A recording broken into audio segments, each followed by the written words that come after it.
most of you is not necessarily aware who I am and what I am, and also what I do to the country of the Philippines. My name is Joanna, and I am the founder of the Pera Paraan that it started in the country of the Philippines since 2016. I'm doing this now because I need your help. I am the foreigner in the country, which is I have helped a lot of people to making their life a little bit easier by giving them money come from me. I had one of the employee who's very truly got sacked or got dismissed because he was spending my money for his own business interest instead of spending it straight to the business that's supposed to be being built for his future. Now, these items that we set up in the shop is actually purchased under his name. Now, he claims that he will take every single aspect of that business because it was under his name. But I paid for it. And of course, I got all the documentation here to prove that this is my business and he is only my employee.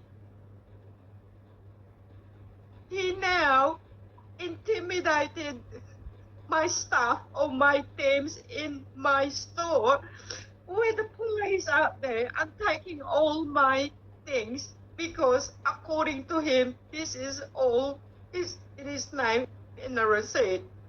I need your help. Where do I stand with this?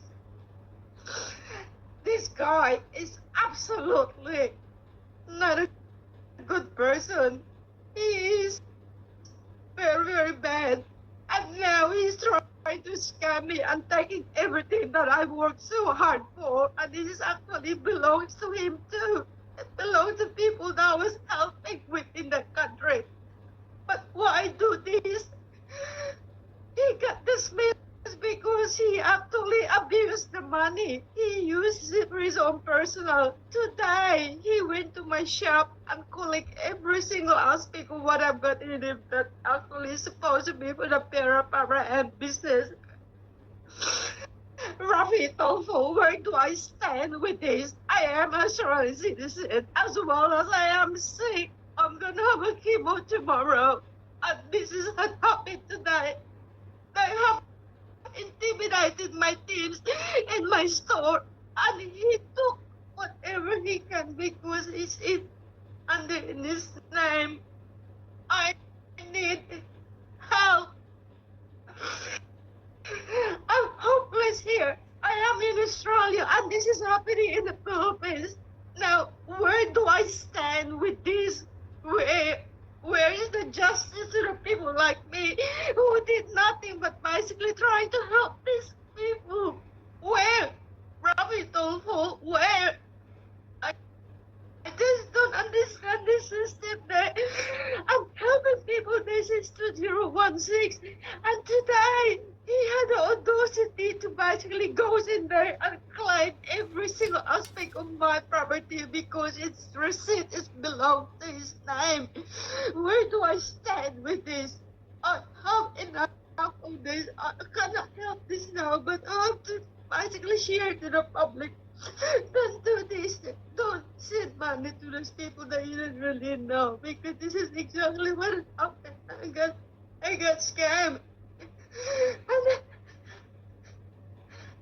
my team members in General Santos got no action against this. They mean to virtually come with me first because I am the owner of the business, not my teams. Why the police had intimidated my teams in that store to take what they want? Why? I am the owner of that. I am the owner. Why they have to do this? They got no respect. That's how I looked at it. They intimidated my teams to get what they want. This person, by the way, he is a criminal. He's a scammer. He's a thief. He is a thief. And not only that, he who wants to have He sex is a with the bad kids. person, This really, is really his bad. eyes.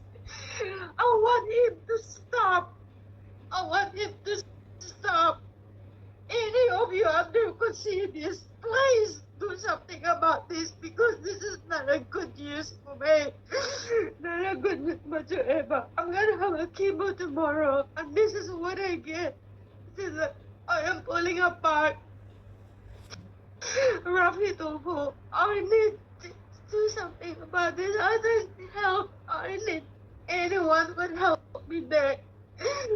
Since 2016, all I did is help people in the country, because I know my life is not that long. I'm organizing everyone as much as I can. Others people, I don't even know them. I do not. Will you help me? And please, anyone help me. I am hopeless here. I'm basically acting everything is by myself, and you got people out there that doesn't really don't know what to do because they get intimidated. They get intimidated. Now, help. I need help. My health, my life is in danger because of this guy. I can't take this anymore. I need help, guys. Please.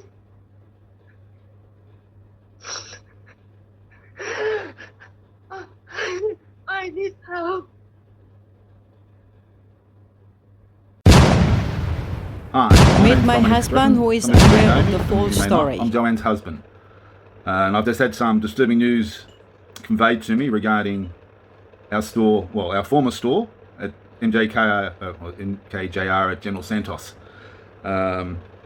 Some of you, if you don't realise by now, that business has now been sold on to another owner, and we'll be vacating almost immediately as soon as we can remove all the contents from the shop, which brings me to this point where I believe that Ronell has been over there. Ronell, as you may know, was a former employee of ours. He was initially helping us set up the store, and then due to some actions of his own, caused us a great deal of distress, and we had to let him go, and we then appointed the likes of Michael and Ruth to take over the running of the store from then on. As I've mentioned, it's now been sold. We no longer have any further involvement with it. We're in the process of dismantling the shop, removing all the fittings, the contents, etc. Which brings me to this point that was brought to my attention, that Ronell is there at the moment, causing a lot of stress to the likes of Michael and Ruth, as they're trying to do what we've asked them to do, which is get the store ready for closure, so we can remove all the contents, etc.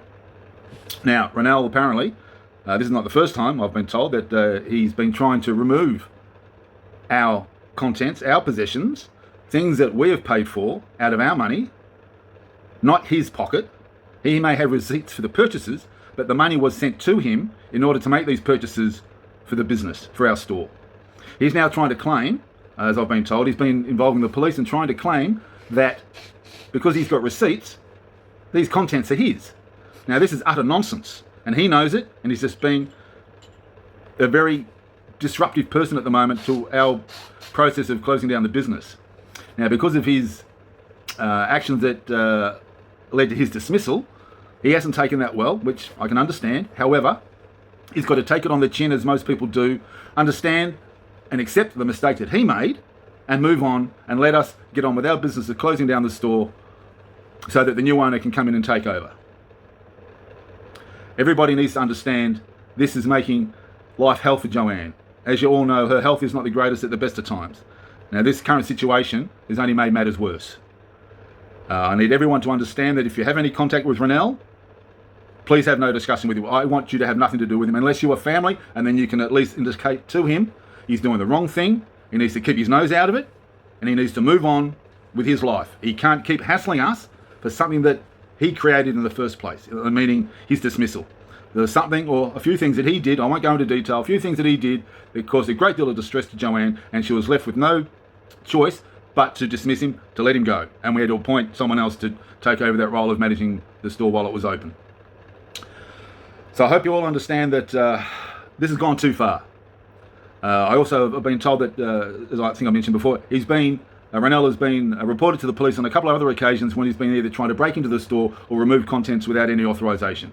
He has no permission from anybody to go in there and remove things because nothing belongs to him. Whatever his own personal positions were, he removed them when he left.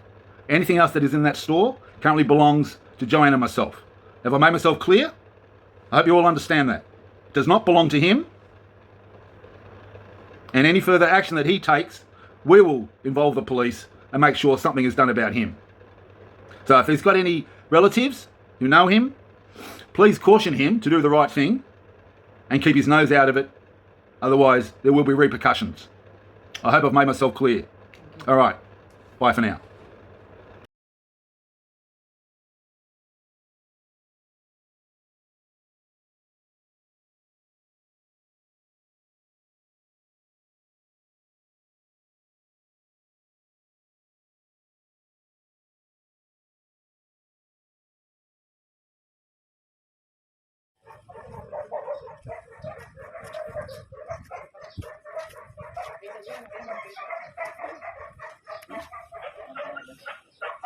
Dili man kumuhatag og gamit sa walay magbalita nga pulis. Dili bisa kay mga pagka walay magbalita nga pulis. Dili ni magbalita nga pulis, ay na pagkot. No problem. Wag man day ka naka-ready di ay sugat ka na. Tayo pa kanimo. Dili mo na kailangan din ang sinabi. Kaya may tapos kung pulis sa may sa dili. Sige no problem.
Kagilan dari bos, kagilan. Kagilan.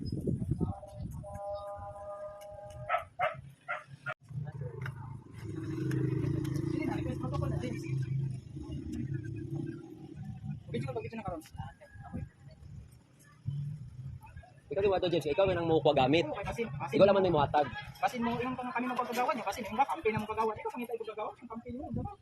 Wala fair. Wala man sige na barugan diri. Samtang pa. Ikaw naman yung magkuha ng ano sa mong kailangan nun, Dre. Oh, na ang pulis. Ang ingon sa pulis, magbantay lang sila or nahigubot sa wala. Dili sila mo verify sa unsa nga gamit o unsa nga resibo ang i-present ni James. So dili ko maghatag og gamit samtang dili mismo ang authority maghatag og maghatag og permission nga ihatag nako ni tungod kay gi-verify nila ang resibo. At least phone ba kung naay magtinahon sa na ang official wa naay mapagpatungod. So kailangan ako og authority nga mo verify sa resibo niya kung unsa resibo niya mo ti niya sa kuha. Wala kay problema. Kung nasa resibo sa kaning building ni Ate Heights niya yani ihatag ko ni pati ning timok building. Ano problema sa kuha? Kung ti agi proseso. Laso-laso di ay.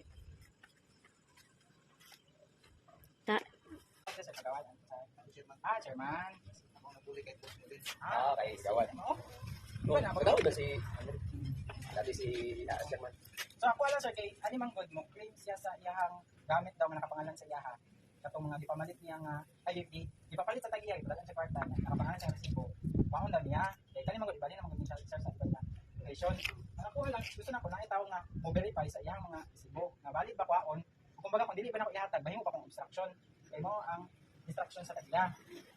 So mula to dili ako pud ihatag sa iyaha kung dili po siya makapresent og iyang resibo nga valid. So akong kailangan lang is kung naabay naa sa authority nga moingon nga kani nga resibo valid ni siya na siya katong nakwaon ni ako ihatag. Ana lang ako. Nagkita lang ni og one sir ba nga naay magpatungod sa mua like kagawad, chairman, pulis. ano ba kay practice. Dili ko may magbalik sa mga ang sa side dito sa among amo. Kami pud ang at least na ay kung bagong kaso man ay na ako may matuan nga kaprani mo nga ikay witness sir ba. Kaya Kay Di ba sa ato kani? Ang gusto nimo ipasa mo na with consent na ko ang kuan. oh anak Anak, di ba, kay oh. ang pulis niingon man sila kung So, nga ang ato dire na both parties amo mo kaintindihan mo nga kung sa inyong kasabutan. Ako mag-witness lang ko nga sa mga butang nga i-out. Sa butang nga i-out, dili ko pwede nga kanang himuon ko ninyo nga oo. Kay ang sakwa sa pulis dapat ko siya ang pulis bawal na sila. o nag-vouch yun sila sir na wala pa nagikuha ano statement siya kay nila. siya nga Diretso dito lang. sa police station kay tanaw na to imuhang mga resibo lista nato kung sa imong kwaon kay palabot nga diri ilang gilatag sa kuha kung sa mga resibo nga ilang gi-verify ito nga makuha niya diri karon pag abot sa pulis wala man yung sila nang inabot isa ba di ko ang pagawas kung wala ni anak sir kay kung mayon ka nga nagmakasinabot ni dili gyud makasinabot tinuod lang kay ang tanang kwarta gipalit ana kay madam good og ang amo dili ko siya gusto ipahatag sa iya ha isa pa ako ang nag-student din kami gitaganan ning kami na take over dugay na kung naa saya ang papeles naa siya ang mga resibo kung technically siya na nagsiya pinsan man patungot kung maingon sila nga ako bahala mo verify kung naa ba ko ihatag siya ako bahala mo tan-aw sa iyang resibo kung ang iba na ko ihatag kung ako nang tanong ingon ako wala pwede diri na ko ihatag kay dili may pasado sa kwatanan pwede na ko anaon no ano lang kay kung baga kay siya man good kasuhan naman niya siya actually wala pa din kasuhan ang kaso ay process na for estafa tapos katumang mga gamit ang mamut mga gugdo ng gihapon niya mao puto sino ni madam siya asa tanang tanang kwarta kay estafa man wala siya mapakita kung pila iyang makakita kung halimbawa ang sino ni madam siya nga na-approve si madam man gud nga mga remittance na Okay lang dere. Okay, Okay, okay. mabot na taglayo. sige Ako tambag sa inyong duha no. Mag-sin siguro ka o pan siguro kanang aron makaintindihan gyud mo duha kung unsay ang aming buhaton. No? Kay kung karon matatag gabi ana Sige, gyud sir. sinabot, di ba? So magkuha na lang mo duha, sabot na lang mo duha kung isa pa sir sa magkuha mo sa kuha nga maghusay batang tatlo ana ba? Both parties magpaliwanagay kung unsa maging yung angay nga buhaton. Kung dili na to madala sa diri sa level sa puro. Usaka mo dito sa barangay. Oh. ay mas maayo na So, ana ba? Kay kung di ana man atong proseso, dapat hindi ka sa itong process. naa gid sir wala Dili na ko pwede himo nga ako magbot na o kana pwede na. oo Magano magaling mo sir mo mo among ano nagbot ka ng chairman nito. Okay kung last time mo silang mga police mo ko karon dai abi na mo mag-focus karon dai dili dai sila matanaw ilala dai naalang sila Abi diba. man ako alam ko, abi man ako. Nakasnabot ang mga ako mag-release lang nga. Wala sir wala gyud mi kuwag statement diri. Wala na ako tambal sa inyo ha. Ha? Isa pa sir kung gusto ka namin lang sa kanang overview gud sa mga tabo bando makaingon ko dili jud mi makasinawat na sa kinong kinamsa naman ako ang gibilin ng diri tapos kay syempre di ba na siya gipahawas kay iya tapos kami ang gibilin ng himo ng kasudyan kaduha min niya giatin pre-ransack sir didalaan namin niya og kanang December 23 at 22 sa gabi ang pinakalas niya nga ransack So didalaan ani ang kuan. di Karon, niya Dili ko kasabot. Dili, sir. Ang level dire kay no kay ikaw dili ka. Oo. Pero so siya na rason ba. Di ba lang sinabot dire sa puro karon mahusay. Sa katalan barangay dito. Man lang ka dito nga wala mi makasinabot ani sa puro. Wala na mo strip na wala. So dili mi man kuan kung sa magita lang nga. pero kay nakato naman daw sa organ ng barangay sir katulad yung last niya ransack yung siya balikan daw siya ni kagawad Di alam mo nang anak mo ko na sa barangay. Kung mo direct dito wala ka na ko sa puro. Pabalik ida. Pero kung kaya nakatulong mo dire sa puro, pwede na ka bumalik mo dito sa barangay. ayo okay dati iya pa kay gibala si kagawad mo din nga ni advice daw nga piliran niya pa niya pinaransack style dali ka ba Para okay actually dagan ko kung ipasa kay sila ila ko kung ipasangin na nila ako tinanggal ko na dokumento. mas ayo Yang ginahabol mo na sa mga kuan nga gamit ko which di na mo mahatag ko sir kay kanyo mo ang pakuan sa amo. sa tagiyan ng kwarta gol Sa tagiyan. siya ng palit siya nakapangalan typically pwede din mabahon pero nagyon ang tagiyan nga wala dili siya willing mo hatag unless na-adjoy probable na documents na ma-present niya nga i-verify sa authority nga ihatag na mo. So, Ako dili mo ko. Oo, kasi ako sir, anong iba nga kagawad din ang chairman diri. Maski sa kamera dili jud siya mga ano ba kay bisan man nagpasalig. Okay, mao man ang gi-advise siya, ko nila kana ko di ko mo pasalig ko. Wala ikaw mangita kung kinsa imong ano. Di ano na lang, pato na lang. Ay, Ibalik yung lang side ko, ang reason na kukunin ko mga gamit. Kasi ilang buwan, yun, na-block na ako, ginamit ko yung side. Kukunin ko yung gamit, ngayon, willing ko naman yun na ipadala ba or ibalik. Kung kausapin ako na may-ari ng team, kung kausapin niya ako. Ako mag-turnover sa mga bagay na pinamili ko.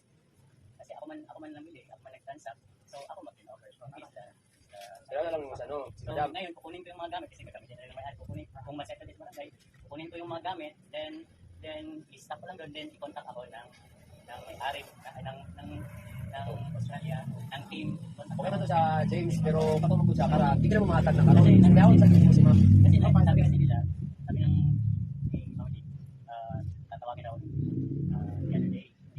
Actually, nung last month pa, i-contact na. Ngayon, wala kumang contact. Tapos, yung the other day, ng team. Okay ba to sa James, pero patulog ko siya para hindi ka na mamatag na karon. Kaya ako sa mo si ma'am. Kasi sabi kasi nila, sabi ng Maudi, tatawagin daw the other day. Actually, nung last month pa, i-contact na. Ngayon, wala kumang contact. Tapos, yung the other day, contact mo na wala man din. So, yun lang po. Pausa lang muna. Reason, kung yung mga gamit na nakapasa sa akin, then contact lang ako na contact lang ako. So katupod ang sa mga site, kinsa jud ka para kami matanan agad sa Kasi inyo. ito sila, i-hard lang po ito. Sila. Wala silang kalam-alam. Ako yung second branch na ito. Okay. Estaran sa... Wala gulat tayo balo. Ayun, ako po nag-establish dito sa Jensen. Maulog na, ito pumunta na rin ako sa public attorney office. Set up. Ayun, maulog na, maulog na parang isuportahan ko. Wala din kaming kontrata sa outside leader kasi i-establish pala. So it's in between ako at sa mga bidin. Sa amin lang yun. Kaya wala silang kalam-alam. Ngayon, so, na-hire na sila na-establish na yung mga bagay-bagay. Ayun. So, ang mga paratang nila is hindi daw ako establish ko niya. Ano din sa project para short ta. Tapos may mga video naman din ako na patunay na ako ang nagtapos. Wala lang James, pero mo si ma'am. Kami sa Sunod na mo si ma'am. Ano ka lang. sa barangay. May mag-file kag kaso ako na po i-file kag ay. Yung abot sa Wala lang tayo mo. Actually para sa kano.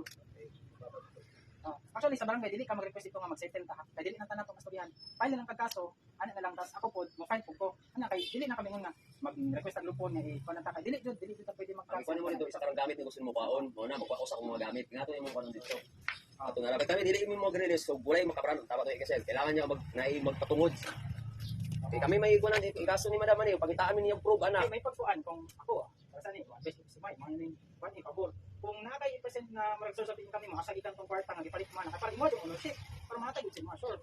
Kung asahin mo na ko ang kwarta, ano na lang. Ano sir, salamat din sir. bali may ako. Tanangasol na mo. Tanangasol na mo amo aning i-record kay tanangasol pa ilan na nimo ni. Sa pa dagan ko ikuan kay kamo si Zia official ako may padaot sa ako ha. Tapos screenshot dagan kayo. Inyo kung ginan nga kami nang daot dili kanyo na mapatunayan. Please jud mo ha. Kana pa sa kanay. Wala na lang. Oo. Kasi pag si sanaya mo batch ko Testigo. ha. Sila to sir, wala to sir, Wala salamat. man may. Sige sige. Kay kato isang ato na ko tong kaso nga unjust fixation to. Palinirang puri na. Yes, sura na tong pulis dito James. Ito kailangan ako na i-police mo Yung mga gamit, tapos ilagay ko sa police para under investigation. May mga resibo naman ako. Wala problema lang. Pero ang pulis ang motudlo ba? Ihatag ko man kung may mga pulis nga. Sige kani kabinet. O sige pagawas. Tutod sa tudlo lang. Dili pwede nga ako lang mapagawas nga. Kagustuhan ti ka unsa gusto kwaon. Kasamot ka din? Bungol ka? Patawagan sa to si Kuan, si tita niya. Asul na kayo. Kami good? Patawagan. Uy, grabe yun. Oo, okay man. Boy, ulan na boy. Siya rin nagpadako sa problema.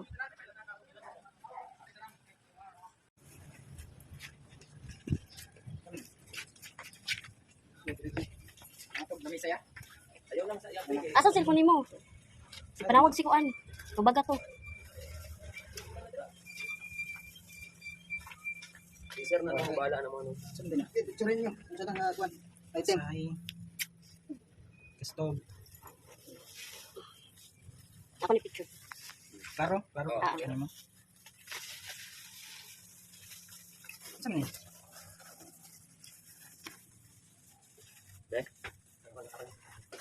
Sahi. Sahi nga, saan na? Ilang. Okay na basta okay na. Okay naman. Pero kung saan na siya? Oh. Pangata na. Oh. Abis mo cellphone mo. Kuniti lang sir ang nauma na sir. Kapra ikaw mo pan sir. Okay. Hindi ka na ilatag dito. Bato. Para di mo palit. Kani, ano siya? Sabi, ano, freezer? Freezer. Kaya rin, picture na Oh, Churya, freezer na eh. Ipapatupapil lang nimo kay panghatag nimo sila. Oh, sir, nagubunit sir ha. Dito sa cellphone ko eh. Tubaga to si Kuan. Auntie James ay sumukang. Gusto lagi niya makuan si Kuan, si Hindi mo James. ganoon makistorya no. Yan na, pasalbi na sa dra, kaysa kasulak na sila. Picture yan sa dara ko istorya sa inyo. Ah, sige. Hello, ma'am. Andito sila ngayon, ma'am. Magkuha na ang naging usapan namin. Yung mga may OR talaga yung pwede nilang kunin. Ang nga ni. Sa paano ni sa ano? Sa mga kaso. Ano to, ma'am? For another case na lang daw Atong po. mga Sa OR lang ang kailangan. Sa una na to. Paano Hindi na nakabutang nga. This serves as mga UR lang din, pero ano, parang nga lang mga UR. So sa police, Manisa. ma'am, hindi sila nag-vouch sa kanila Isa. yung mag-assist lang talaga. Umalis na yung mga police kasi hindi sila mag-vouch na Lights. sila yung mag-verify. Luya video yan. Sa man. Sa pin pipe sa man. Ay, Alrad, sa electrical. Sa mga wire man ni James, yung ano ganun magbunot na. Bulot ta, Yan ibulot na, siya. bunot na. Kaya na ni. Hello, ma'am. Taguan lang na. Are, Ayan, andito po. sa suga, Isa ka yan. sa mga suga, ilaw. Ma'am, andyan si Ma'am Sanaya, ma'am. Lapit ka na. Kausapin ko muna. Kausapin ko sana. Opo. Pero mga UR, unang itong mga UR. Sige po. Kausapin ko na lang sa susunod. Si Kuya Bong, Sa of pakuan course, man si dito sa pakuan man James, tsaka mayroon silang Materialis mo yung kuan ni. dala. Materialis mo ni sa James. Oh, wala ni siya ini ni Mano ni materialis Ah. mo. Sino Ito po? lang mga unit ba mga kuan dito. Mag-istorya daw ka, James? Hindi ka, unahin lang muna ito. Pero mag-istorya ka niya. Oo, kung ano, tawagan na nila ako, kung matyaga na. Pero karon ba? Karon magtubag. Hindi muna Saan ka? hindi sa ngayon, isa tayo muna. Dili daw siya mag-istorya Sa karon, ma'am. ngayon, hindi muna sa ngayon. Hindi daw muna sa ngayon. Oo, ma'am. Bakit daw, James? Dito sa istorya lagi daw, ma'am. Mag-comment lang sa daw, ma'am. Alam sa ni James. Katong mga UR nga nila James sa mga UR ba. Katong parang na to sa rep, ay sa freezer. Mga gamit ko, mga kitchen gloves. Oo, pero for another case po daw yun, ma'am. Sa formal case na po daw yun.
Wala na ni. Reset na itong ginastoryahan.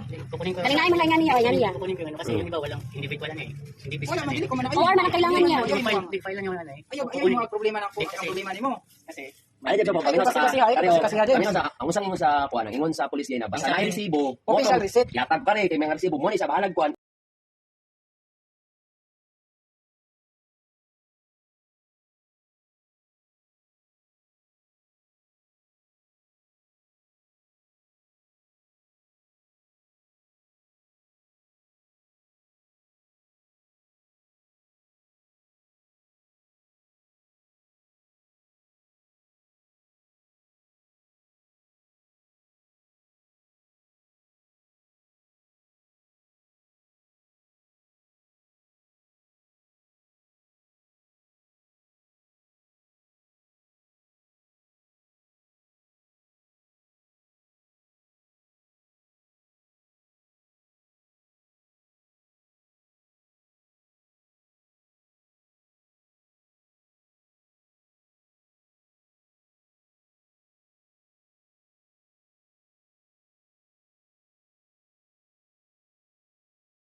Ay,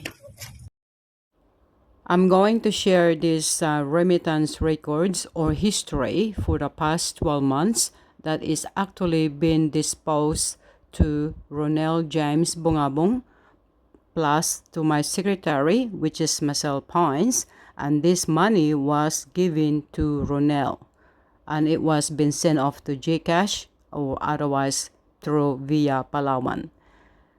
This guy literally received so much money from me apart from personal money that has given to him, and of course he's got wages, plus he controls every single aspect of finance of the store that we are building. But unfortunately, he was using my money to his own best interest, spending it to whatever he wants. At the same token, he is not paying the rental of the shop, and he was not paying for any bills that then accumulated, and these people come back, and of course I have to pay this back. He also pawned some of my appliances, such as the freezer. We purchased it for 20,000 pesos and he pawned it for 5,000 pesos. We need to retrieve that appliances so then we could reopen again. That way we can operate the business as usual. Ronel James Bongabong, you are the worst case person I have ever met in my entire life, and you're not just a scammer, but you're also a criminal. Now, if you don't want me to reveal the rest of your record from Davao City Police Station, which is your mother is also aware of your crime in regards to your sister, I would suggest for you to think twice again before you get carried away with your life, mate. Because what you have done to me, you have nearly put me to the hospital today, and this is not good because tomorrow is my chemotherapy day. We'll see you.